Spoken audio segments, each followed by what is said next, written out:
Hello, everyone. Welcome to another episode of the podcast. Today, we have a very special group of people who are joining us for this episode. They are the founder and principals of Roost Studio. Roost Studio is an Indo-European collective for contextual, strategic, responsible, and thoughtful architecture. Present in India, Ireland, and Finland, the studio is currently working on several projects in India and Europe, taking a contextual approach of combining local materials with contemporary construction techniques. Brew Studio finds their cultural and geographic diversity as a team gives them a critical and analytical edge uh, as part of their design process when working across different cultural settings. The studio has delivered projects from pavilions demonstrating the potential of an urban farming to an office buildings, responding to tropical climates using passive cooling design strategies. They have also been responsible for holding various workshops across Europe and India focused on design, research, and construction explorations towards socio-economic, cultural issues and themes. Today, we have the five partners of Studio Ru. Uh, I would like to introduce them. We have Ramin Nandira, Shreya Seth, Arya Kaushik, Brett Mahon, and Sagar. So thank you so much, guys, for joining this episode of the podcast. I'm really delighted to have you guys on board and really excited, especially because you guys are such a young group of architects who are just emerging in the new fraternity in the fraternity of India and across Europe as well. Especially the particular model of practice is quite unique and very unconventional, where you usually have one or two principal architects in the studio, and then the team is formed with other associates and architects. But here it's quite different. You guys are been collaborating since a very long time, since your undergraduation or post graduation during that time, as I would assume. And then, quite interestingly enough, this particular practice has been established across continents and very uniquely positioned as a model of practice. So in that sense, I'm really curious how this particular model of practice works as an architectural model, but also the small nuances of how practice works and such young practitioners like you and some insights also from your practice as well. In today's podcast, we would also have a small presentation that will be run by Studio Ro, and then we'll also have a conversation, and then we'll take it onward from there.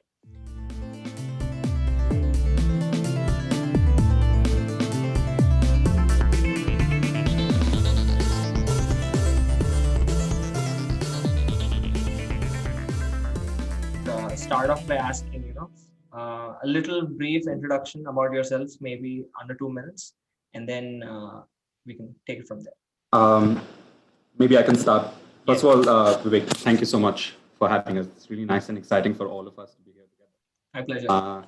I think we all end up doing a lot of talks and presentations, but a few times that we all do it together, and this is one of those times. Nice and exciting for us.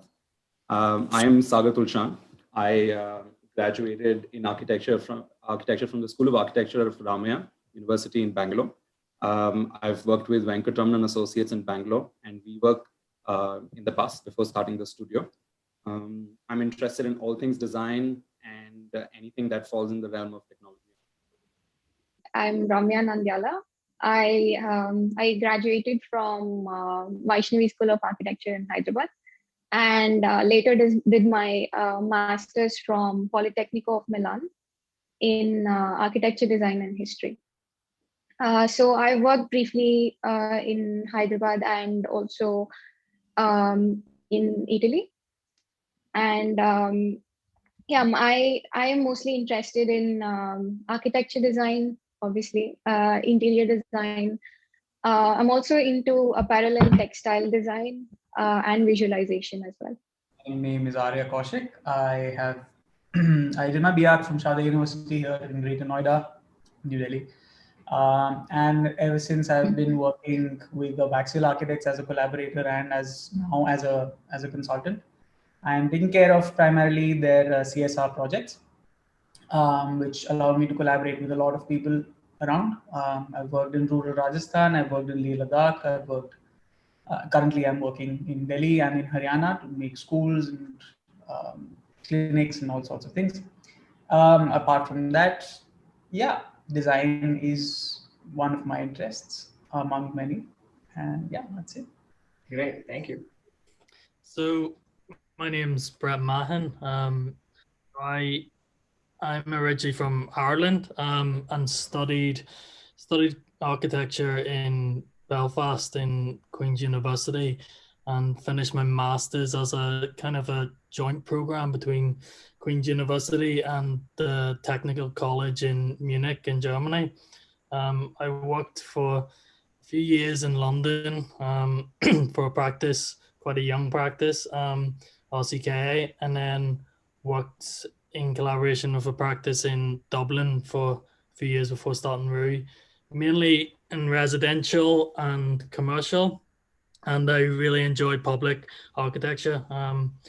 My sort of interests are, design, like us all, we all love design, and visualization and representation of architecture as well is kind of my interests, how we envision what we want to build. That's kind of a really big thing for me, and particularly how we build that, the details behind it.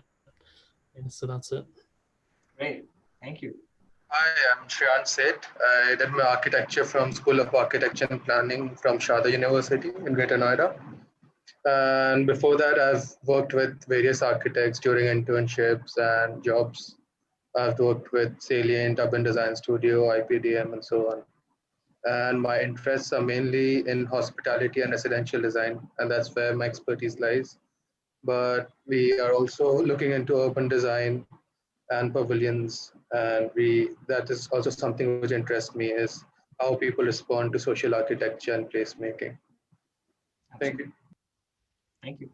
We all know each other mostly from two organizations that have been important to, I think, all of us in our career so far. The first is NASA, which is the National Association of Students of Architecture in India.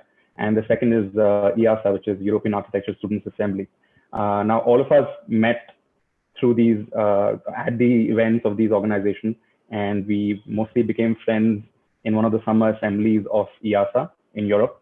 And since then, we sort of just ended up doing a lot of workshops together where we design, construct things, construct small pavilions, do small interventions across the globe, do research-based projects. And over these years, since 2016, we sort of realized that we really like working with each other. We gel really well with each other. We like how we work together, how we collaborate with each other.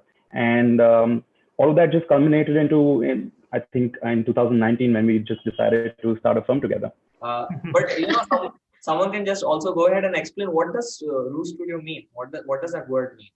So basically, Ruu is derived from the Urdu word Ruu, which means spirit or soul. And spirit is something that is said to be inside every living body. And we feel the same for the spaces as for us in our studio. It's basically an embodiment of something that's intangible, something that's, metaphorically yet, but it also has an importance in the spirituality of being, if you may say. It's the spirit which matters. It's the soul of anything that we do that matters. It's that meaning that matters, which can only be experiential, which is why, we believe more in trying to create spaces which have character in its bones, really. And also, that was the one word that all of us could pronounce well, and it was one word that sounded well, and we all liked that name. So we just kind of went ahead with it. But who came up with that word? Who suggested it? Okay, we have, we can show you a Google sheet, right? We had suggestions of 50 odd names. And then we had. I think 15 is an understatement. There were at least 300 names. It was the finalized one. And then we all put little ticks beside the ones we like. And then after about 2 months of arguing about the name, we all settle on that one. So yeah. So actually, I think we can go on with the presentation, and then I have lots of questions that we can discuss about and converse about after that. Yeah, I guess here's a picture of us all looking at our best, and this kind of shows the diversity in the team, I guess. And mainly Jonas is the one who's missing here. He's in Finland at the moment. And we're a team that, like, how it kind of begun was a meeting of friends more than anything. We all met at various workshops, like Saga explained, organizations like NASA and EASA, and over the space of about 3 years before establishing RUI, we ran multiple workshops. I think this is kind of shows some of them. There was actually more that I didn't list. You kind of forget how many workshops you ran until you start to try and list them, and you keep forgetting ones. But um, they're kind of spread across Europe and some in India as well. Myself and Jonas were out in India. We kind of like named RUI by early 2020, in March, just before the pandemic hit. And yeah, it kind of came out of sort of. So okay, so this is probably the pinnacle sort of project that made us start RUI, or was like the catalyst, I'd say, for RUI. It was Level Up, a sort of pavilion balcony for the city of Rijeka in Croatia. The sort of event was for EASA, and basically the city context. I'll briefly just describe it as it's a post-industrial city that has a lot of sort of heritage buildings that are factories, sort of industrial use. And I guess in Europe, especially, there's a tendency to disregard this as heritage and to demolish and rebuild. And this whole event was based around the potential of these buildings and how we can utilize these spaces in the city. So 600 of us lived in this industrial building, this sort of Expo Dervo, which is a old timber factory. And we decided we wanted to give it a bit of new life. So we ran a workshop where we were creating a pavilion that acted as a frontage to the facade and acted as a sort of welcoming point to the city, and also a way of climbing up and looking back at the city. So this is sort of the context. The concept was this idea of leveling up, this idea of climbing up a structure on the platform that you could use for multi-use. And this is kind of the development of the design prior to building it. This extended city staircase that leads to a platform pavilion that can be used for hanging out, events, and really used by the people of the city to show that these areas don't necessarily need to be abandoned. And there was around 20 of us, from all different nationalities. We built this structure in 2 weeks. It was really fun experience, and we all kind of learned a lot from this way of working together, and a way of constructing quickly, and kind of constructing sort of just the sort of necessarily not needing to go into so much detail, like the idea of that anyone can build anything with their own hands. The substructure of the whole thing was a scaffolding system, so it could be easily erected, and then timber infills. And this is kind of the finished product, this sort of staircase up onto platform. And the sort of the pavilion subsequently ended up getting used for multiple events, so it's still actually there 3 years later. And it was used for Rijeka became the cultural capital 2020, and it was used for a bunch of events, and really just became a hangout space in the city.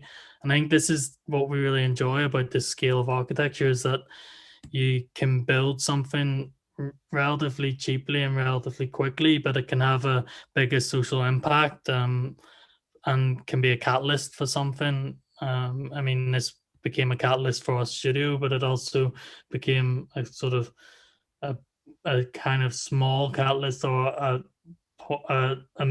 sort of area of the city that kind of got reused again. You know, this adaptive reuse idea, and this is it being used as a cinema event one night, whilst we were all kind of sleeping up on it, but whilst it was still being constructed, which is funny. Even once we started building this, people were using it whilst we were trying to build it, and that's whenever you know the use of it. Second Skin, I wasn't part of this. Maybe Sonny can quickly explain this, but So Second Skin was a project which is part of our research wing. And this project originated from the idea of doing something for the society and to give back as architects, and how can we do that. And during my college, I was observing homeless people, and that's when I realized that there was one thing common between all the homeless people, which was a piece of cloth which they used, and how they would sleep on it, eat on it, and whatever they wanted to do. And even though the cloth did not serve any purpose, it was more territorial, and that defined the space. So this gave us an idea on, and I was trying to solve the housing problem, which no one ever could. And I was too naive to think in my college days that I could have solved it. And that's when I realized that we can't really solve the housing problems with buildings, because there are enough buildings for houses, but it's just that people can't afford it. So we just picked up that piece of cloth, which is a common thing between all the homeless people. And we thought that we can make wearable shelters. So as you can see in the image before, where this entire thing is aimed to be an anti-product and anyone can build it. So you don't need to stitch to make this fabric. You just need to get some buttons and rubber bands. We collaborated with a fashion designer called Anuj. And this technique is called button masala, where anyone can put 2 rubber bands and a button and join an entire fabric instead of stitching it, and anyone can use it. And then we researched it into different problems in the world. As in the next slide, you can see where we tried to make a life jacket for the refugees who are trying to cross the Mediterranean Sea. And this is us prototyping it. And it is built out of waste. It's just water bottles and rubber bands. And you can see people can easily float with that. And the idea is how this wearable thing can convert into a shelter when you land. This, you can see one of our participants, Neera, trying it out. And in the next slide, you can see that once they reach the shore, it can convert into a shelter, which is a temporary solution. And this had been a problem in the Mediterranean when the people were dying in the sea because they were sold life jackets at very high cost and they wouldn't function. So this is one of our research projects, and there were other prototypes similar to this, tackling different problems, as you can see in the consequent slides. As this is for a carbon positive traveler, where instead of buttons, we have used seats as the unit of joinery. And once you throw your jacket, it converts into trees. This is for a backpacker, where the backpack can convert into a tent at the end of your trip. And this is what Second Skin was, and still in the research phase, and we are trying to develop it, and we are trying to put it as an open source design so that it's for the world to use free of cost, and it's anti-product, where people just use it. Another project which we did during the lockdown was Kaswa Tamo. So I'll just go ahead and explain this. Yeah. Mm-hmm. So during the last lockdown, the food chains were really disturbed, and people were understanding the importance of neighborhood and neighborhoods having their own food supply chain and other things. So it's during the last lockdown, we realized that there's this problem. There are 570 million farmers in the world, and they have to feed so many people. And food is very centralized. It just originates from outside of the cities to the cities. And it's not enough to feed 7 billion people. That's where we came up with an idea that we should not grow food in thousands of kilometers away, but we can grow it in the disused parts of our city and our neighborhoods. And this is a pavilion which ideally replicates the life cycle of a plant, just how a plant originates from the seeds, grows big, and then after its life cycle, it's harvested and it's done. So this pavilion was a testing ground for urban gardening. It was a ground for people to use for screening. It was a place for people to have breakfast. This was one of the first images which we made when we were imagining this project to be. And in the next one, you can see how it came out to be. So this project was basically designed for the Gen Z to come and experience urban gardening. And the interesting part was people would come with their breads and they would pluck the produce and use it as salads and eat it over there. And this was not just a gardening space, but also a place for discourse where people would come for screening and there would be movies shown and talks about how urban gardening is the way forward. And this structure added to the thoughts of this, as you can see, is the image of a screening happening where people are being shown movies about food. And this is the main idea of how we do architecture is we don't try to address and emphasize on just one thing. It's always based on one idea, but then we always like to see how people end up using it and how it is transformable. A lot of these pavilions, kind of as Sonny is saying, are like the core ideas of behind how we design as architects, and how we always want to kind of solve not all the solutions, because there's not one solution for everything, but how we can make an impact in any way possible, even if it's small, and that there's always kind of a social benefit from what we do, or there's a benefit to the people that isn't just visual, but it can be like learned. There's a lot more to architecture than just the built product. It's a social being in a sense. So yeah, Birdhouse, this is a project, a residential one that was kind of, it's in detailed design stage. It's like all projects in them at the minute, it's kind of unsure how far projects go with the current climate. Things are put on hold, and some projects are going forward and some aren't. But the idea behind this project was a residency that kind of, there's a green belt that runs through the area. Maybe I'm not the best suited to speak about this. Maybe Sonny is, but yeah, the idea is pretty simple, in the sense that it was an addition to a building to let the core to what we always want to do is to bring nature back in the building and to bring light and sort of cross ventilation through. I mean, the whole idea around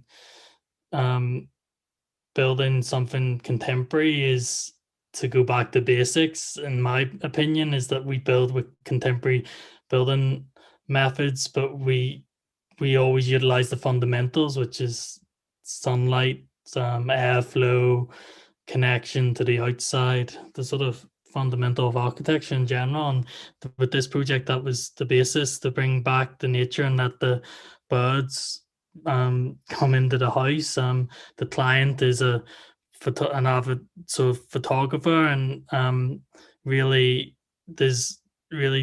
enjoys taking photos of wildlife and the bird species in that area, because it's quite unique, because there's a green belt that runs through the area, and very a very good ecosystem of wildlife, and especially sort of the birds there. There's a lot of different species and unique to that area. So it was quite an interesting project to think about a building that could have a courtyard at the center, even though it's quite small. It allows a flow through the whole building.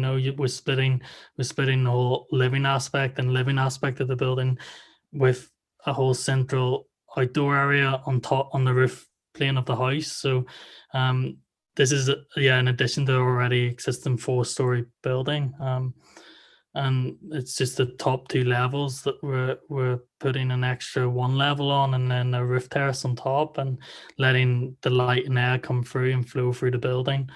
And kind of, I guess, with materiality, this image shows kind of a thought process and how we see architecture, or where we kind of want it to go, is that we're kind of, it's all about sort of contextual and being humble as well, like the honesty in material, which the word honesty always gets used in architecture philosophy, but as the simple word honesty means just to use natural materials to us, like to use timbers, to use stones, to use stuff that has a textural quality and isn't synthetic, and a real pared back nature to the building. And that's kind of something, a language that we're kind of trying to explore throughout all of our designs, is that simplicity in the material, and let the material speak. Just another image looking through the building. And then that leads to maybe the last project we'll quickly mention, which is micro living within nature, which is a continuation of this idea of living with nature and living in the nature. We have all noticed during this pandemic that we get stuck in our houses, and it's really shone a light on our need or want, or sort of the basic thing is that we need sunlight and air and outdoor space, and a lot of us don't have the luxury for that. And I mean, even with this, people won't have the luxury. Like, people do get crammed in little apartments. But this is a project we developed and developing in Finland, which is a very different contextual place than India or Ireland. People really love the outdoors and really get to experience it. So we developed it with a company called Vivaret, and it's five cabin typologies that people can buy and put on land and live in them through winter, summer, and it's micro living in nature. Kind of that you don't need that much space, but you just need the essentials, and then you can really live out in the middle of nowhere with just the essentials and have really nice quality of life. And we've been developing these for a year, and they go on the market in the next month. They should be a market and sold in and around Northern Europe and Russia, and kind of just the northern aspect of Europe. And these are kind of all built in a sustainable method. The contractor that we've been working with, he builds bespoke homes out of timber, and he doesn't use that much machinery process, and it was a really interesting project to develop with someone who is so technically minded, and also is a craftsman, like a master craftsman at what he does. And I mean, when developing the details, it was very much, we didn't just draw the drawing and the contractor builds it, and without the understanding, it was very much back and forth of learning how he will build this, what the cheapest way of building this is, and sort of ways of getting the design language that we want out of it. And it was a real collaborative process, and I think that's a real key to also what we want to do in architecture, is to really work with people and learn how to build. Like, architects can draw details all day long, sort of manifest it into a real building, wasting time drawing stuff that's not achievable, and the only way you learn is by working with the people who really do this as day in, day out, and actually build with their own hands and learn from them. So here's some pictures of some of the interiors of these cabins. They're like mezzanine levels that are sort of just multi-use spaces, and kind of really micro living in the heart of nature. That's that project. I guess that's the end of the presentation, and there's many other projects that we hadn't mentioned, but maybe they'll come up in the next conversation that we have in questions. Yes. Thank you guys for the presentation. I really thoroughly enjoyed it. And I also I was really interested in the projects that you guys are taking up and doing. And I also strongly believe architecture is always not just about, buildings. It can be about temporary structures. It could be about, it would also delve with other disciplines and manifest in other ways as well. So in that way, I was really fascinated to see the kind of work that you're actually accepting and taking up, and, really giving your 100% there as well. It's not just about buildings. And also these scales that you work at a pavilion level or a small installation, these are like really good testing grounds of your ideas, which could multifold in your future projects. So in that way, I think that's a really, really nice thing to see. And also great opportunities to display your work as well. And also because these are public buildings, I'm like public structures rather, where people can come and interact and use these spaces. And I think that's what every architect aspires to do. Somewhere they want to cater to a larger public. It's not just those individual clients. So really commendable on that, and really happy to see that some studios are also taking up these kinds of works. So thank you so much for presenting. And I'm gonna kickstart this conversation by asking, if you guys are working between different countries, how do you collaborate? Because one thing I really have a tough time understanding is, between 5 or 6 people, how do you finalize on a design? Isn't like everyone like really critical about everyone's inputs, and how do you finalize this is it? How do you do it? Yeah. Maybe I can answer the first part of the question, and somebody can take the second part about how we go about design. So how do we function? First, just around when the pandemic started. So the pandemic only pushed us to stick to this model, and mostly not much changed in the way we worked when the lockdown happened. It is a very unconventional model, considering that we all come from traditional practice environments where we've been in a physical studio. We still, and I'm sure, I'm sure that all of us believe that physical studio environment. But that being said, this virtual model has worked quite well for us. At least we've ended up powering through the lockdown, through the pandemic, and it has forced us to sort of push our boundaries of practicing architecture digitally. So basically, whenever we get a project, we call dibs. We're like, okay, we are interested in this, so I want to do it. And then even for that, we have a sort of a discussion to see like if it's getting too loaded on one person, or like another person can help, things like that. And that's how we divide the work. And after that, I guess it comes down to the team making the core decisions. Like, say you decide, like it's like how you present it to the client, right? Like you discuss what all you want to do, and then you have a proper presentation, and then you show it to the client and then get inputs. It sort of works in the same way. So we do the basic groundwork, and then we all have a call and we discuss, and that's when all the critical comments come in. And after that, like again, we go down to the core team, and we make those decisions internally. Right. So it's like all about subdivisions.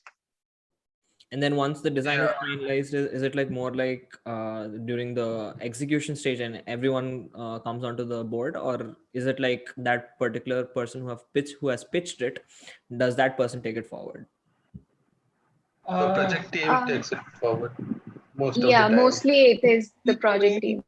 Kind of organize this is that in the concept stage of the project, the schematic stage of the project, pretty much it's all hands on deck. Is as in not everybody is producing the drawings, not everybody is producing the imagery for the concept, but everybody's mind is working towards a particular concept, right? So all the possibilities are explored right there and then. And then there is typically, depending on the scale of the project, there is 2 to 3 partners involved along with other collaborators, which typically are draftspeople and other people who help us with the process. And that's when the project starts to be, depending more and more on the core team, but we still have regular regimented internal critics that we, those sessions keep happening on almost each stage of the project. Another thing which makes this process easier amongst the 5 and 6 of us is that all of us have been friends. So a lot of times it doesn't even need to be like a verbal or a textual communication. We almost instantaneously, I kind of know what Brett will say about what I have drawn here, and I almost know exactly what Shreyansh will say about what I have drawn, because me and Shreyansh have known each other for 7 years, and I've known the rest of them for 3 years, 4 years already now. So it's just, sometimes just the gesture of the hand or the facial expression that the other person understands, okay, this guy is going to not like this. So we have bitter fights over design concepts and ideas. But at the end of the day, I think everybody is aware that whatever crit is being given to you is for the betterment of the project, and it's not to be taken personally in any way. And I think that's still, again, a work in motion, because you need to learn how to give a really functional, proper crit, and also to accept that. So that's a constant dialogue that goes on in the studio, and it's very intangible. It's a very non-linear process. But Yeah. yeah. And we're like, it's all a learning process, like, I mean, we're getting better at it, and then sometimes we feel we're worse at it. It's like there's peaks and troughs. Like like it's funny, like you can go into an argument and then the next minute you can like be really happy again, but it's that detachment that we all need to learn, that it's not personal. And it's the hardest thing to learn, is to step away and step outside of your own head or ego as such. But it's something we're all learning, Especially in this I kind think of studio environment. And I think our strength lies in our diversity, because we all have worked in different backgrounds and in different scale of projects while we were working as architects. And that actually adds a lot of value when someone is used to looking at things from a micro scale, where someone else looks at things at a macro scale, and it all falls into place. But we always ensure that a person who's designing gets the freedom to design, even though it's a collective thing, but the lead gets to express himself, and we ensure that that expression is not taken away from the designer. I just want to pull 2 points from all of your comments. One is you guys have used this word project team, core team, draftsman. I just want you guys to clear it up. Is this people other than the 6 of you, or are there other people also involved during that particular Okay. phase? Yeah. Maybe I can start on that. So the way we work, like, we keep emphasizing that we are a collaborative studio. The core of Roo Studio is the 5 of us and our main collaborators, right? We lead projects, we get projects. Now, based on the complexity of a project, we also collaborate with more people. We collaborate with other consultants. We not just regular, we also collaborate with other architects. So, for example, with Jonas, we collaborating with him to do projects in Finland.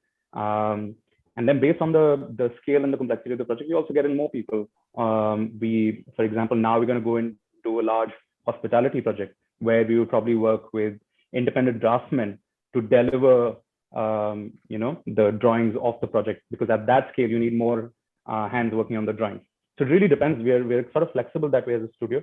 Based on the project, based on the time of the need, we expand and contract how we work. But the core of Roo remains the partners at this point. And for each project, we sort of designate within us who are responsible for running the project. It could be 2 people, 1 person, 3 people, again, depending on the complexity and the scale of the project. And then you sort of expand and contract based on the needs. Right. And then when you say this, to me, it seems like when you say expand and contract, how does this stitch up as a studio as a whole, when internally when you're already contracting and then expanding and then coming back to even individual projects were managed by an individual partner, what is the need of having Studio Roo? That's a great question. It's the way we kickstart a project, right? And I'm sure all of us will have something to say about this. It's the way that we bring a project together. It's those points, that every point in a project, this could be multiple points, it could be random, but where we all come together as one and sort of have that discourse on a project. And it's part of our process, right? There's always a point where all of us are putting our heads together to either solve a problem or to create something new. And it's that framework that we put all ourselves in that makes our doing projects together really fun. That's essentially for me as well. So I'd let everybody else pitch in. So at Roo Studio, it's never one partner working on one project alone. There's always 2 people. And more than that, we believe that this is just the beginning. We are starting to set the framework up right now. So the way Roo Studio is right now is not what Roo Studio is going to be in the future. So whatever our partnerships and plannings are based on the future, and even the work culture which we're trying to develop is based on that. So your question is right, but in the future, it'll make more sense when we are expanding in different countries and continents to have such diversity, and it's our strength, I believe, at Root. So can I say this is a studio within a studio? Can I use that phrase? I don't. Sagar, you're on mute if you're saying something. I I'd say more of a no I from my don't side. think so. Yeah. Yeah, I don't think it's a studio within a studio. It would have been a studio within a studio if the same teams are working together all the time. But we work on our strengths. Like if there's a hospitality project, the person who's good at hospitality works on it along with someone who's good at something else. And that's how we create teams for every project. So you can just say it's a studio with 5 partners, and we're trying to manage different continents. When we're defining the core, I'm so sorry, Shan. When we're defining the project team, it's not necessarily the team that is running the entire deliverables of the project, right? They're accountable for it, yes, but it's the way that the information and the creativity and the creative decisions flow are always across the board. So anybody from any part of the studio has access to anything else that is going on with any other project. So that's the kind of transparency we work with as well. We make sure that projects don't run in silos. We have studio calls where we're updating each other on every single project together, right? So we don't, studios within studios almost end up working like silos, and they deliver projects from start to end by themselves. We do not work that way. We are a jazz band where people are performing and everyone knows when they are going to take the lead. And that's the beauty of jazz, right? It is in unison, and it is still everyone playing their own instrument at a single time. So yeah, that's a simpler way I can explain it to you. Nice metaphor. I really like that one. Yeah, thank you for that. So just a nice way of saying we're very chaotic, but that's on how you perceive jazz. it's the word is organized chaos. Yeah. Organized. Yeah. Yes, absolutely. A word that's used in India quite often. Absolutely. Yes, absolutely. Right. So I also want to ask, since you were trying to explain, there was the nature of your studio or your practice. It also seems like there's a certain amount of open-endedness. So let's just say there's an independent freelance architect or an intern who wants to come and collaborate with you. What are the possibilities like for them? Open doors. Oh, it's definitely open that way. Like also, I mean, we'd be really excited to work with freelancers or interns if they have like a really interesting project coming up and they want to collaborate with us. We would be really happy to. Yeah, I think also, yeah, it's funny because the word we always have this discussion about the word intern and what because it's very different context. That the word intern in Europe is completely different context to the word intern used in India, and I guess we're quite strong about the idea that we don't ever want to take someone on that we don't pay them well enough on, like that's a very fundamental to our sort of belief in the architecture education, is that there's a lot of taken advantage of in a lot of practices, especially practices that have been around for a while, where they'll have interns in to do all the work, and they perceive to get the benefit of education as opposed to the benefit of living. And I think that's completely wrong in the industry personally. And I think for us, like, yeah, we're really open to collaborating with people and having people on board, but we're also conscious of when we can bring people into our team as well, and we don't want to overreach. Like we wouldn't want to take people on and not give them a good quality of life. And we want to give, if we ever take on an intern, for instance, we want to give them a very good quality of life as well as a very good learning experience. It can't be one or the other, it needs to be both. That we are open to collaborating with anyone. It doesn't even need to be from the architecture field. Oh, yeah, like the second skin project which we did, we collaborated with the fashion designer. The Vivaret project which we are doing, we're collaborating with the carpenter.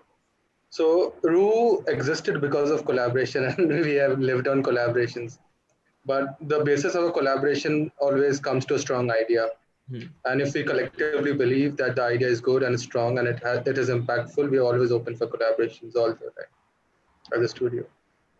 I think that's fantastic, because I think there are a lot of young people out there who have fantastic ideas, but they don't have really a platform to actually make their projects materialize. And since you've already, created a certain level or an extent of having this experience of collaborating and, materializing projects, I think it's a really wonderful opportunity for people who are interested as freelancers or interns to come and join your team.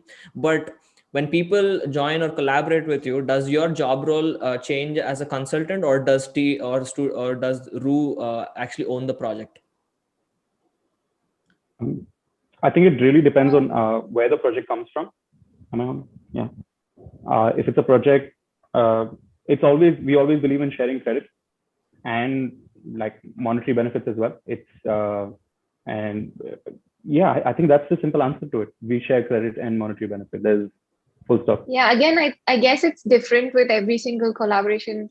Like, for example, we are doing the cabins in collaboration, and the equation is completely different from another collaboration. So it again depends on the understanding between the two parties. Yeah, I think that's the best. It's the understanding, and it's coming to an understanding that's mutually beneficial for both parties. And as Saga says, like, credit should be, in every other industry, in the design industry, it'd be a sin not to give someone credit, but somehow in architecture, it's okay for these big practices to have teams of people working under them, but they don't even mention the name of the person who done most of the work, and I think that's a real sin in the industry, is not giving credit. And it's a simple thing, and we should all do it, Yeah, and not paying in the name of exposure. I think that's so ridiculous. Even if it's even if it's a fresher, we need to stop this exploitation in the name of exposure. It's absolutely wrong. And I'm sure that all of us have come from these pains in the industry, and I think we really strive towards not repeating them in the name of this is what we went through, so we're going to do the same. It's not true. We definitely want to break the cycle at this point. Absolutely. Fantastic. Another thing that we really strive for, I'm sorry, I'm just cutting in, but just a small thing. Something that we really also want to strive for is that these collaborations are going to be long-term collaborations. We don't really see them as, okay, chalo, just one project and then we are on separate ways. It's like, so there is this potential of adjusting in a long-term collaborative effort. So in one situation, if say we are benefiting more than the person in question, it's fine. And in the next one, that person might benefit more than we do. So there is this acceptability of mutual benefit, which means that our growth is proportional to their growth, and their growth is proportional to our growth. It's like a collective. Very communist in its ideology, but it has worked so far. But yeah. It's really interesting, because now I'm also thinking, you corrected me when I said Roo is not a studio within a studio. It's a jazz. But is Roo also like a perpetual platform? And then you guys are the pillars to that platform, and then anyone can come and use the platform and then they can step down. Is it like that? Is Studio Roo also that? Ideally, in the future, anybody can become a pillar to this platform. Okay. Ideally, who knows when the 5 of us retire, 6 of us go away, and who comes in our place, You never know what happens in the future. So we just want to create cool things right now, and, be a place where that can manifest, Yeah, just want to add on that that is definitely part of the vision. We are not trying to build a legacy firm here. Yeah. We are not trying to put our names on the door. We just want to do good architecture. It's really interesting. When you said, you guys are the pillars now, but other people can also be a pillar. And then, so it's really in that sense, a very, I think the most open studio ever, in that sense, where anyone with good ideas is always welcome on board. Very surprisingly, our holding company is called Open Studio. Really? Design Lab. Yeah. Yeah. Yeah, that's our registration name. Wow. Yeah. No, I want to ask a little bit about, the cultural exchange that you have between Europe and India. Maybe Brett can, like, let's just say, do you create scenarios where, although, you're the strong point and the most sensible thing would be for Brett to actually work on projects in Europe and you guys to work on projects in India, but do you do crazy things like, we'll put Brett exclusively for the Indian projects for some time and then you guys take up the European projects? Do you think about those things? And what about the cultural No, exchange? it's actually. Oh, sorry. No, I think it's happening organically because, like, for example, now Brett is working on something that we are doing in a village in AP, and we worked on something that is coming up in Finland, and Brett was not involved in one of those projects. So, like, we don't put rules as such. It just happens organically. Yeah. Yeah, I think I think also because we all come from the same sort of thought process on architecture that it should be contextual, and that doesn't mean the person has to be contextual, like, I mean, they have to know how to understand context, and that's the basic training that I think all architects should have, is learning that most of us do have, and the great architects all have it, it's an understanding that you learn, and my contextual background my eyes will only benefit another context if I can look at it in a different way, or come at it with fresher eyes. And I think that's where our strengths lie, is whenever we don't necessarily mean you're in Finland, so you're going to do the projects in Finland. It's like, you're in Finland, you can look at or you're in Ireland, you're in Finland, you're in Italy, you're in anywhere, you can look at a project in like some remote village in India, and you got the same amount of level of understanding as someone from another part of India. Like it's and can bring that as well, it's like, and vice versa. With you being in India, you can look at a project in Europe with your understanding of how architecture works and things, and bring so much more as well. I think that's the real joy of this. Absolutely. That's really interesting. Because now I also want to ask, let's just say, do you get to travel a lot? And also you guys, do you get to travel? Do you get to see your projects or is this like purely going remote right now? Yeah, I guess like the original plan was, whenever we started Roo, was like we were all to be in one location for a good bit of time. So myself and Ramia were in Dublin, and Jonas had flown to India. I was flying to Ramia went 1 week before me, and then I was to fly the next week, and then my flight was cancelled, and I haven't been able to get to India since. And Jonas was in India.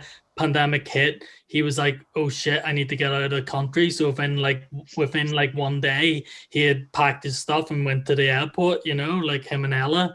And that was one day before the lockdown. Yeah. So like, I mean, we just had to adapt to that.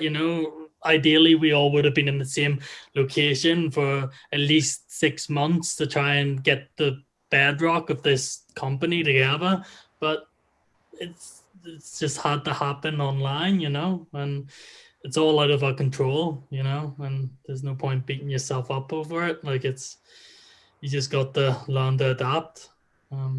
Yeah. If it's going to be in one location, where is that location going to be after everything goes back?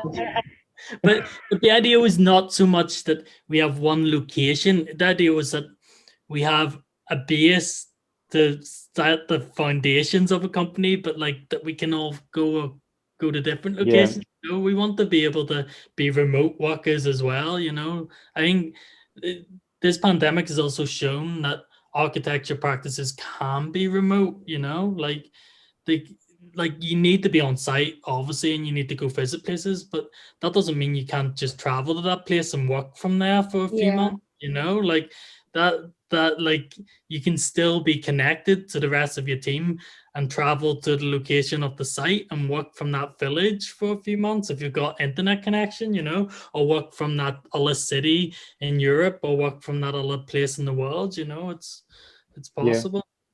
I think the idea wasn't so much to choose one location to set up a permanent base, but to be together in one place for some time, right? While we, set the strong foundation to this firm, and then see what makes sense as a next step, which could be multiple location, could be another location, a single location. We're open to how the firm grows organically. It's not really a set of steps. Yeah, But let maybe we me should let me reiterate my question. Like, since when Jonas actually flew to India and you guys were almost about to set up a base, where was that base going to be?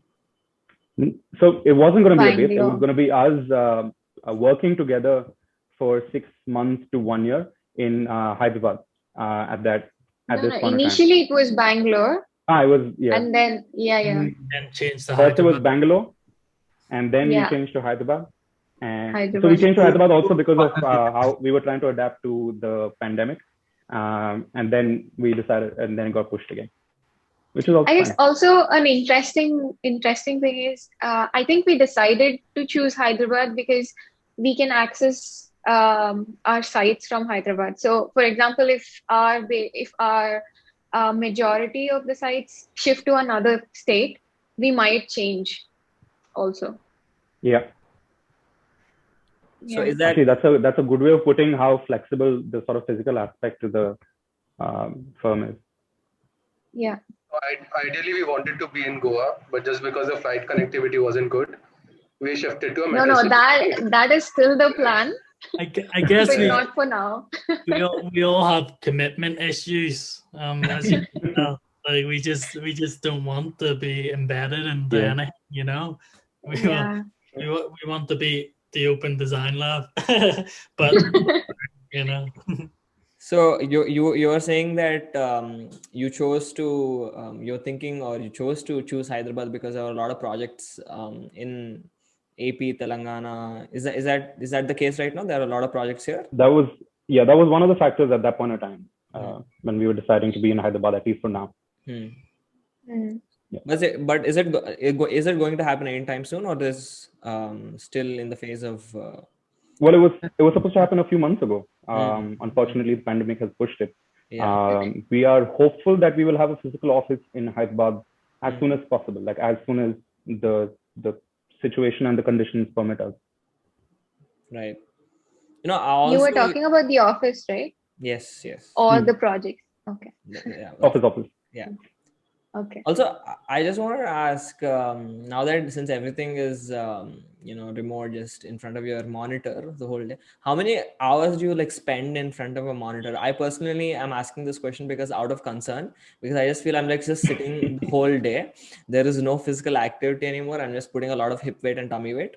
I find this sit stand table to be one of the best investments that I'm planning to make, where you can sit and stand and work. So how many hours do you work in a day sitting in front of a monitor right now? I'm going to go last. It depends. No, I mean, for me, it depends on what kind of work I need to do. Like if I know that I'm producing drawings or things like that, I know I have to sit for a longer duration. Whereas if it's something more design oriented, we are all scheduling calls, and we are having 1 hour call with this one, 1 hour call for that one. So in that way, that's more organized. But when you have to do an individual task, that's when you just don't keep a check on things. But yeah, I mean, personally, I like to just leave the room, go somewhere else, sit for some time, and then come back and continue. And also, I guess we also all do Rue is our main thing, but then we're always all doing other stuff as well at the same time. Sometimes, for instance, Rami makes dresses and clothing and apparel at the minute, and I guess you get a break from it like that. But personally, yeah, it is a concern for me as well. I sit at my computer probably, like, I don't know, 12 hours a day, like just like from doing all this stuff as well. Like it just, yeah, you really have to tell yourself no, like, because you just get in the routine. There's nothing else that you do. So I don't know. It just, before this pandemic, I was a social man, I would be out and about all the time, meeting people, like going and I'd be out, that would be my exercise, cycling from one place to another to see people, but now you just confined to one room, that you're on the computer all day. I think it's going to be in the same range, like 10 to 12 hours for everybody. It's going to be. Yeah. I'm in front of a screen the entire time I'm awake. It'll be some form of a screen. Could be the mobile, could be the laptop. Literally the entire time I'm awake, because all of my work is on a screen, unfortunately. And I think before the pandemic, like Brett said, there was an entire social life, right? Which also is happening on the computer now. So if I'm talking to my friends, it's a video call. If I'm talking to these guys, it's a video call. If you're doing some work, it's another call on the computer. And then, of course, the rest of the work that is obviously happening on the computer. You're reading on a screen. You're absorbing other content. You're watching something that's on a screen. Literally in front of a screen the entire time I'm awake. This is post lockdown. Before that, of course, you had to go to the gym. For me to be able to work out, I need to go to a gym. I find that motivating. And yeah, working out at home is not. Also not now fun. relaxation. Now relaxation is like just trying to watch something and like something on Netflix. That is again like a Black Mirror. A screen. And like Arya was saying earlier, there was a clear divide between when you would be working and when you would be home, for example, even if you had to do something else at home. So it was easier to switch off. But now every line is blurred between when I'm eating food and when I'm working. So I'm also on the screen while I'm on another call while I'm eating food, or doing something else. So chores have mixed with work. General personal life has mixed with work, and all those lines have blurred, which is not good. Yeah. It's not ideal. It's a little convenient for sure, but it's not ideal. Yeah, funny thing that happened the other day was I was making dosas, and I was on a call with Sunny, and we were discussing about something that we're doing in an interior project, and he was on a call and I was doing this and I was guiding him for something. It was just something that I never imagined to do. For me, it's also 10 to 12 hours, but the only motivation is that now I'm doing it for myself, for a company which I have built with my friends instead of for a job. So that's my motivation right now. But we are conscious about how much time we spend on working, and we make sure that we don't work in the weekends most of the times. Even if we have work, we force it to Monday. Yeah. Yeah. I think that's something that we really want to, I guess, build on, is to create a good working environment and not to have to work ridiculously long hours. It's easier said than done whenever you're starting your own practice, and it will get better. But if anyone else ever joins us, we don't want them working past like contracted hours and doing overtime. Like I'm from that mindset. Like any practices, I was fortunate enough that every practice I worked for before had really amazing working environments in that way. I never worked past my contracted hours, and if I did, I got paid overtime. And it was that kind of, and that was the main reason for working for them practices for me as well. I chose not to work for all the practices because of poor working conditions, and I think that's something that we really strongly feel about, is we have to change that. Yeah, I've been a part of practices like that, so I know the value of respecting human labor, for that matter, and that loss of dignity of labor in architectural practice. So that I absolutely agree with that. That's something we're cognizant of. We want people to feel like they're coming into a good working environment, for them to wake up and be excited about coming to work every day, for them to feel that they have some sort of control over their life. That is the intent as we grow. No, I get that you guys are like super hyper and active about the work that you currently are doing right now, especially because you're just starting off and it's really crucial at these early years. But you guys have deadlines, but do you guys ever get lazy? Do you miss your deadlines? Does that happen? No, we Who don't wants to miss take our this? deadlines. We Yeah, try so to far we organize haven't missed any deadlines. because I think as it's a a young practice, your commitment is everything you can offer. You cannot offer them experience of work. You cannot offer your clients anything but your design and your commitment. That's true. So we try to be true to these two things. I think the idea is to step back, and I mean we have this convolution that okay, we have to work towards the deadline, but as practitioners we have to step back and make sure that expectation setting of a deadline is right in the first place. I think that's what we're trying to do. Instead of we don't try to overpromise. We don't Yeah, try like to Yeah, also we don't try because to like say that we are going to give you this tomorrow just because the client has asked for it. We have to be a little realistic. I think that's where it starts. So forget about deadlines. Unrealistic deadlines won't come into place if you have that realistic expectation setting, and that's something that we try our best to do. So yeah, I deadlines think are not a we problem. are getting, yeah, I think we are kind of good at it because there's a project plan for every single project. So you know when you need to submit something. yeah, I So guess it's like that organization thing, and that's something that I really learned from practices I worked for that didn't have us working overtime and stuff, was that they were very good at organizing the way a project is run and understanding how long things take. And then it's, as Saga says, it's setting that expectation to the client. And it's not that the client shouldn't determine them deadlines, because they're not the professional. They don't understand the building trade or how things are run. So it's about us as architects setting them realistic deadlines, and managing the project well enough. And that's how I think that's how you mitigate all of that, is through good project planning. Can And we do for a us, presentation tomorrow with by working all night? Yes, we can. Will we do it? No, we won't.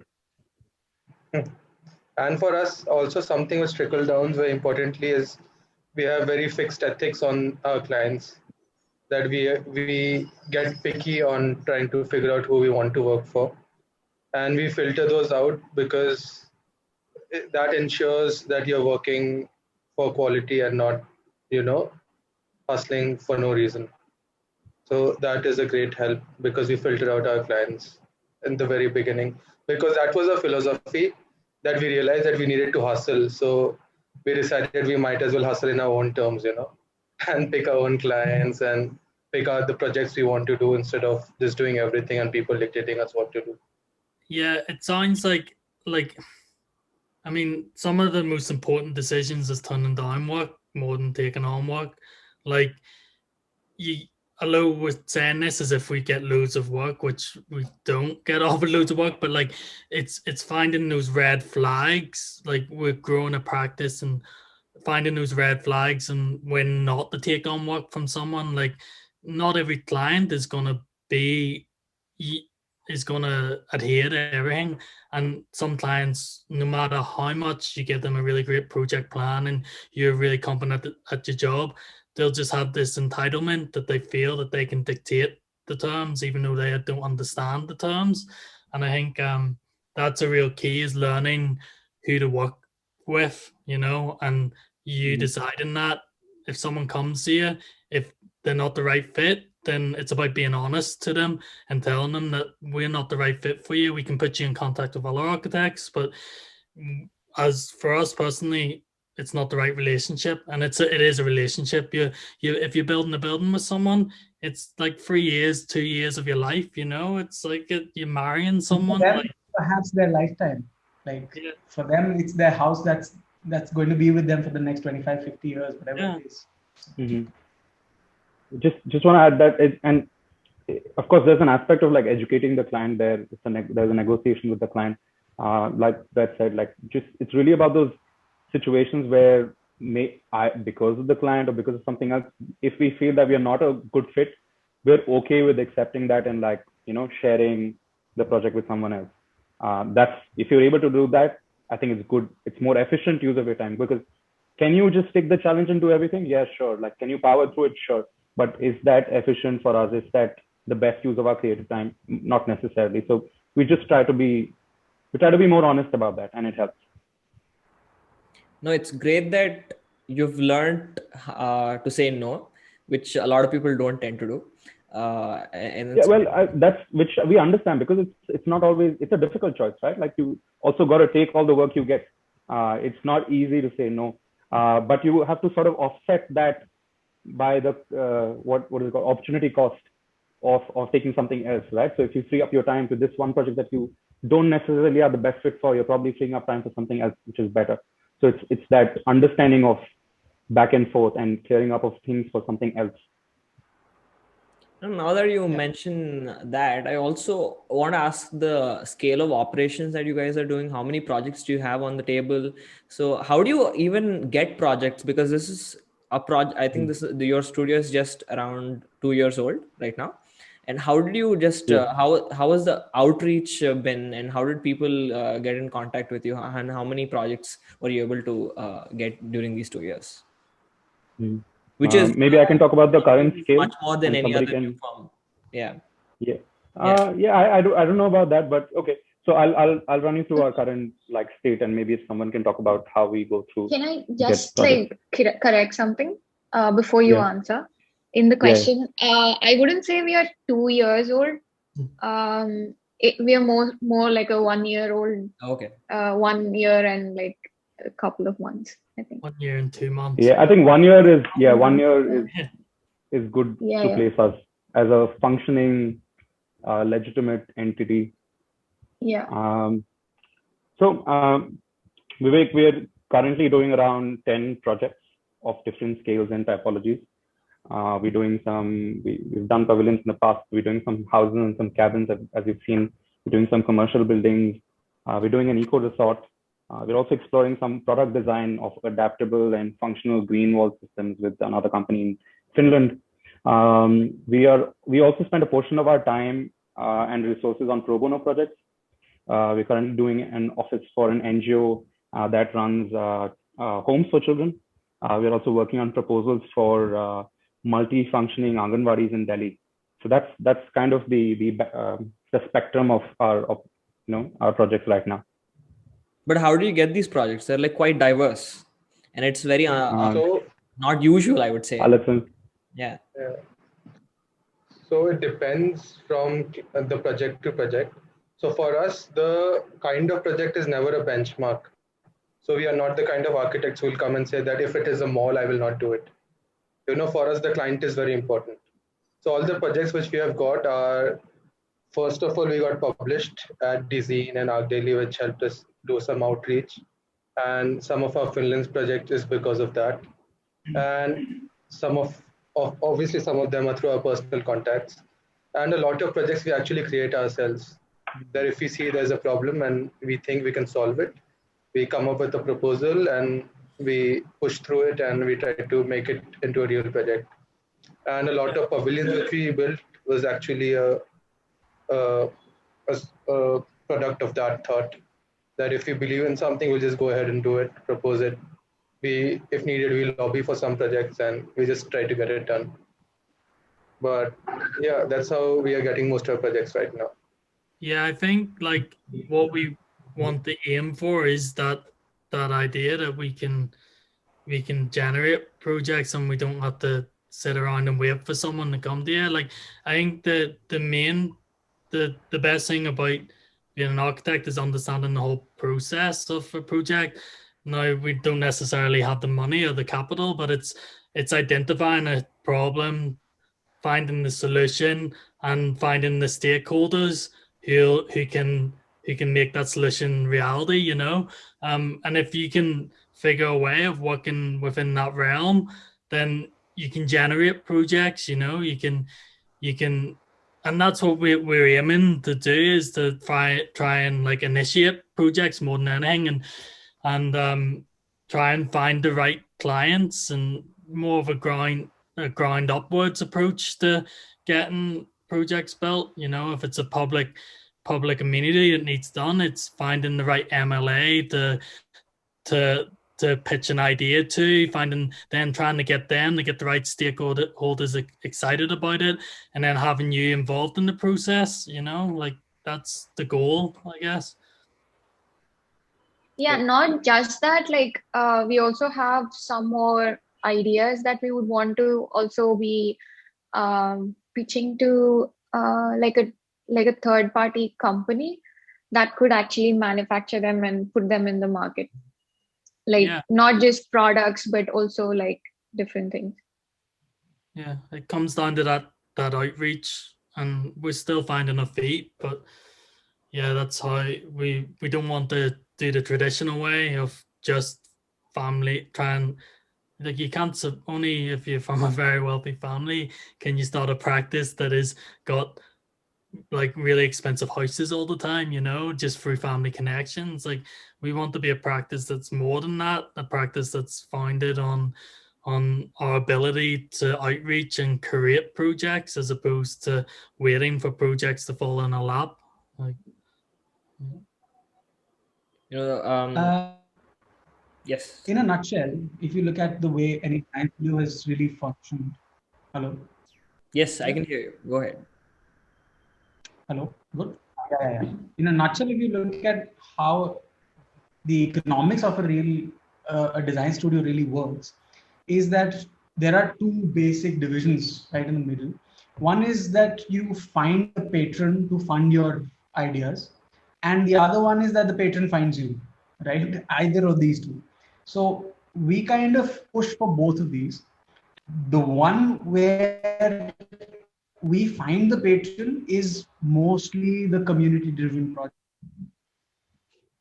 mostly the pro bono projects. Mostly these projects are the ones we hold, as opposed to the other projects where the patron finds us. That's where we will use a lot of the knowledge and information that we generated in the first one, and then try and cross pollinate those ideas between.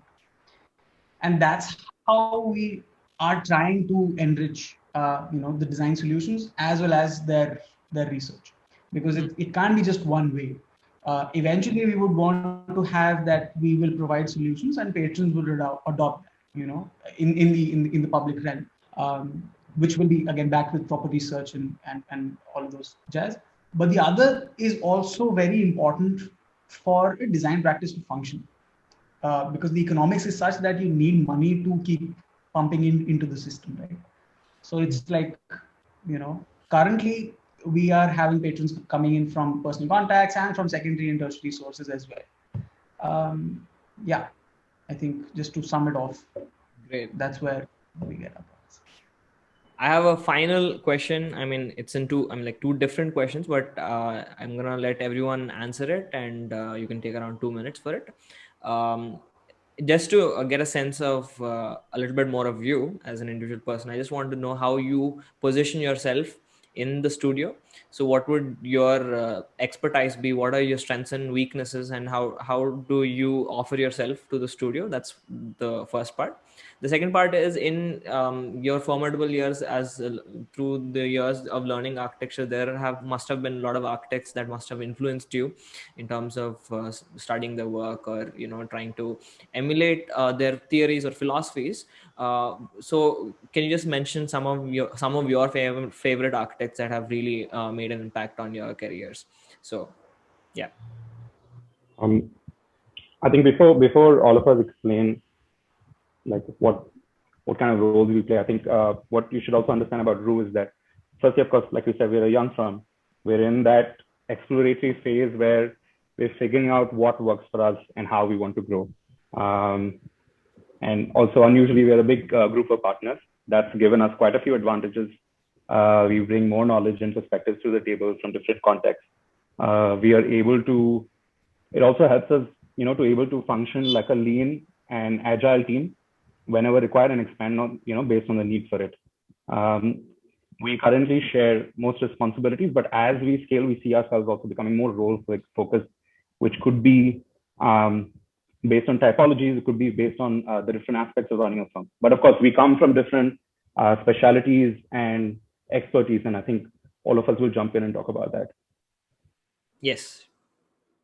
Okay. So I would say that my interest lies in like architecture design, interiors, and visualization.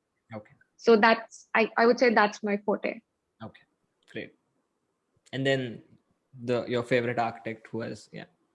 I actually honestly don't like fangirl on anyone's architecture. I just I guess I like the how should I put it, like liking a book more than an author.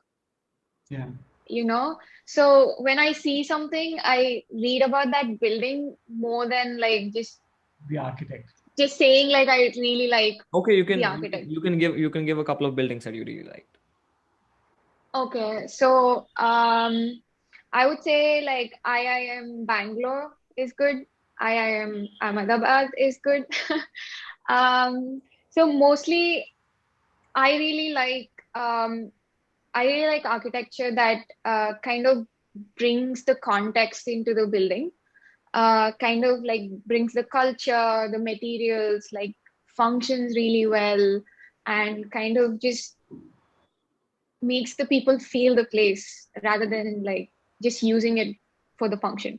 Like, of course, it should be functional, but it should be more than functionality. Great. My favorite architect is Charles Correa, hands down, because I feel the way he understands the Indian context and simplifies it, no one else can do it. And I like him also because of the attitude he held while practicing his profession. I heard stories where he would not take on projects because he didn't want to. And very few architects in today's time can do that. And I really appreciate him for that. So yeah, I think Charles Correa is my favorite architect of all time. Oh, can I just add something? I just realized like there's this building by Charles Correa, Jawahar Kala Kendra. So when I say a building needs to bring like the culture in, I think he just made that building make sense. So I really like that building, and yeah. Okay. Yeah. Wonderful. Yeah, the way he used the Panchabhutal and the Right. Vastu, and Yeah. it's beautiful. Yeah.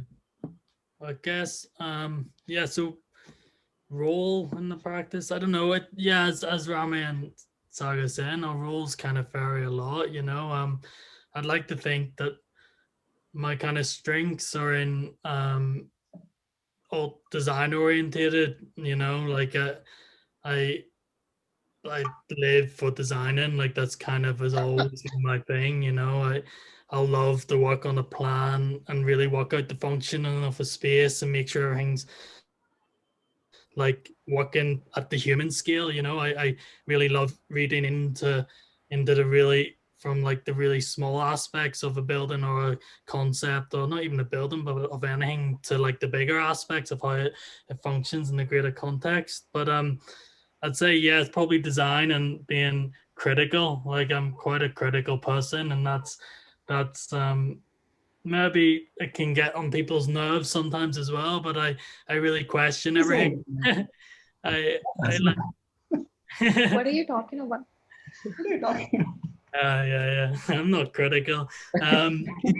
Yeah, but I really get into the nitty gritty of plans and drawings and design a lot, and then my other strengths is the representational aspect of architecture. I'm really into architects being able to draw and to be able to produce, you know. Like, I mean, it's our soul. Like, if you call yourself a designer, I really believe that as a designer, you need to, your one tool is your greatest tool is to be able to draw and communicate through drawing, and be it digital or hand, like it doesn't matter.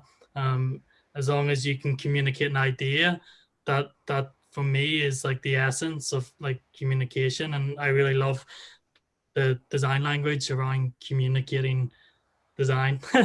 And then I guess for architects that I aspire to or I grew up liking. It's like Rami. I I I'm a very visual person and I hate reading about stuff. So I always ever learn through just visiting buildings or looking at books or stuff. And you until you go and visit a building, you don't really fully understand it, or understand the nuances of the space or the thoughts behind the architecture. And then through architecture education, you're forced to read. So I always read a lot about not a lot, but I would have read up about like a lot of like Alvar Aalto, sort of the Scandinavian sort of architects at the time, like it's in then um like even like yeah and then contemporaries like David Chipperfield, Sergeant Bates, loads of British practices that are doing really beautiful work. And then European practices, like younger ones like Fala, also like Assemble, who are like this group of like activists almost. And I think it's just like you could just list like millions of architects you aspire to. You go over to like Japanese architecture, like which is very, very similar to what the sort of thought processes around design language.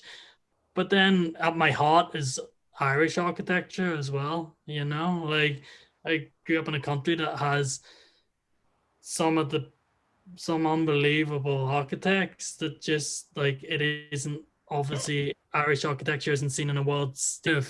I guess a lot of my favorite architects are from all over the place, And I think that's an issue of education with the education of architecture is that you kind of only focus on what's around you sometimes, but you don't learn about other stuff. Like for instance, before I done IASA or met the guys from India, I would never have heard of like Laurie Baker or like some of the great like Indian like architects, or like people practicing in other continents. Like you just only ever hear of the star architects or the people like Kengo Kuma or like these big names. But yeah, just I think the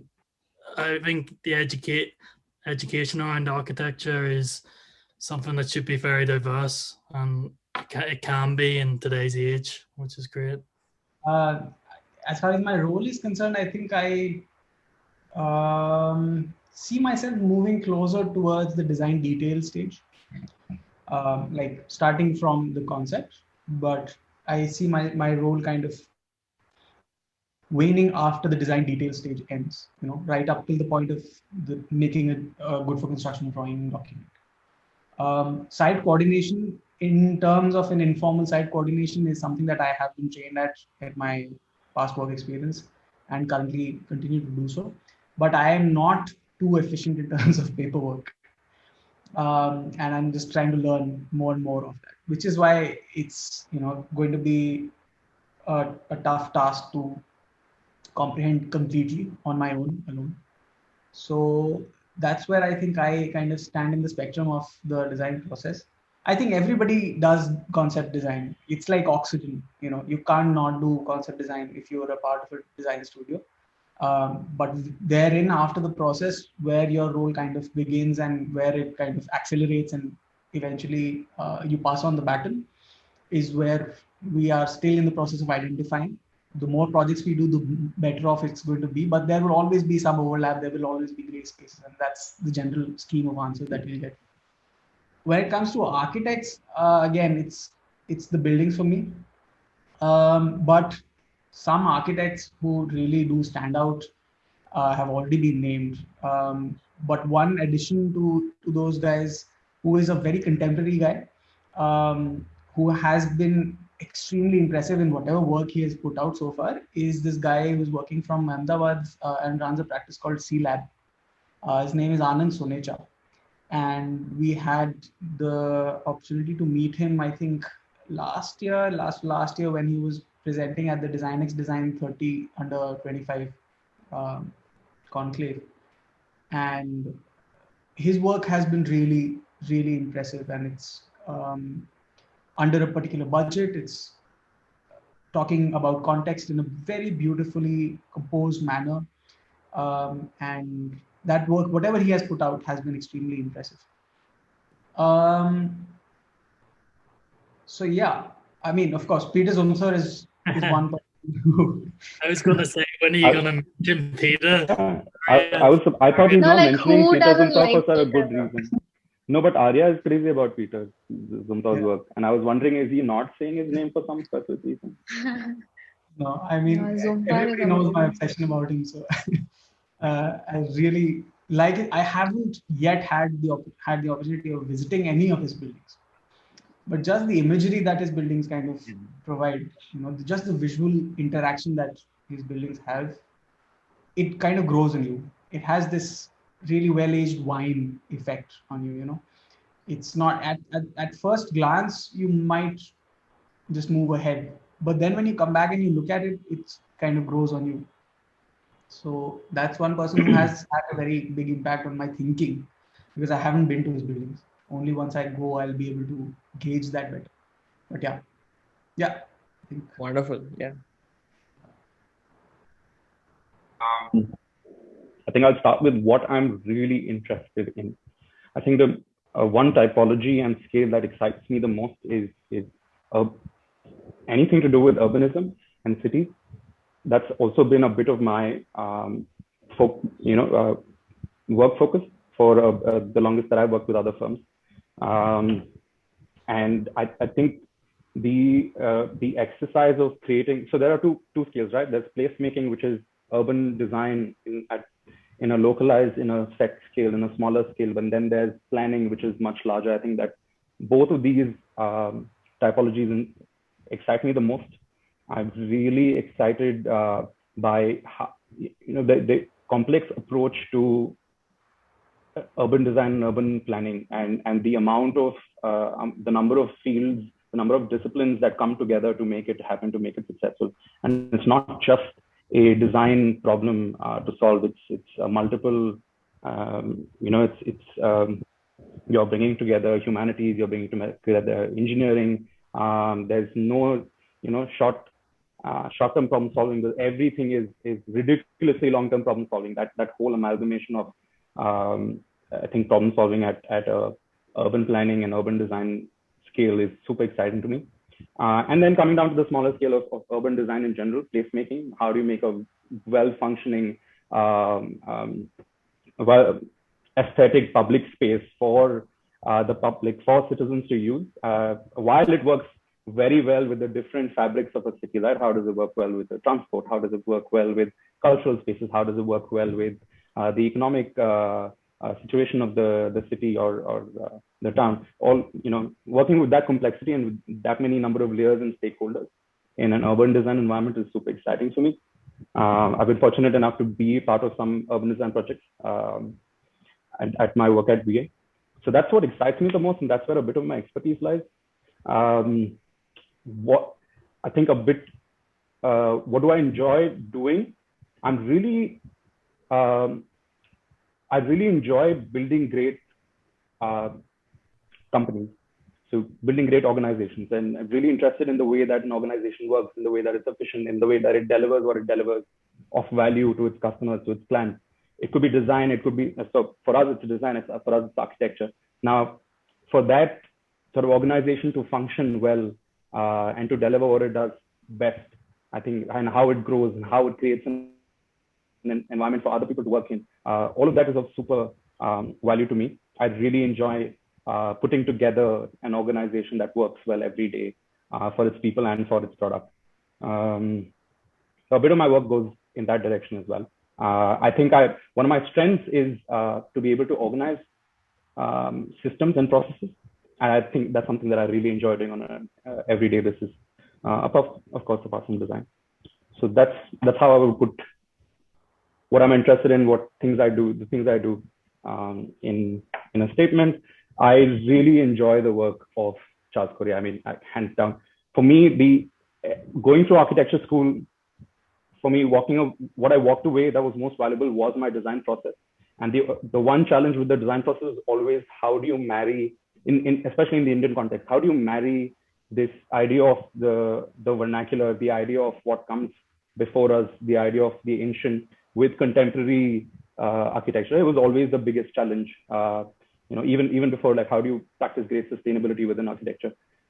We won't even go there. But that marrying of those two ideas was always a massive challenge. And I think nobody did it better and bolder than Korea. Nobody like Shyam said, simplified in such a way that it's visible and not lost in the design, right?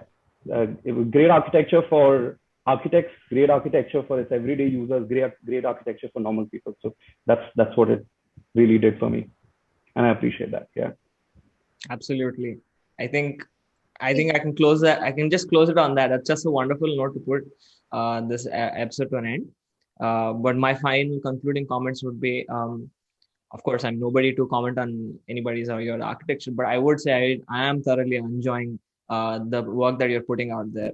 And I'm really, really looking forward to many more projects. And I'm really, but more than that, I would also say, I think, I don't know if this is a new era of architecture, but I can definitely say this is a new era of architectural practice, and definitely a right way to go about things as well. Not just the way you look at architecture practice, but also the attitude you have towards architecture and its practice. And lifting up or putting light on the power of collaborations and collaborative efforts, which is, I think, I think that is the way to go in the 21st century, is when you have more complex issues, and you always have better work with more people involved, like-minded people coming together and making a better impression on the society. Thank you so much, everyone, for joining this episode and doing this episode, and for joining us on board. A shout out to your other collaborator in Finland, Jonas. Yeah, I wish you would have been here, but still, it has been such a wonderful time spending time with you guys. Thank you so much for doing this. Thank you. Can I just add? Can I just add something? Yeah, Definitely. No, I just wanted to say that what I feel about architecture is no one, a layman, when he or she visits a space, they would never remember the architect, but they would always remember the feeling and the space. That's, I think, something that we all believe in. That feeling is called the room. That's why form follows. That is. That is form follows feeling. Yeah. Follows feeling. Great. Yeah. Because the feeling of spaces is a very underrated topic of discussion in architecture. Absolutely. You cannot define it with the details. There's Definitely. quite a few good books.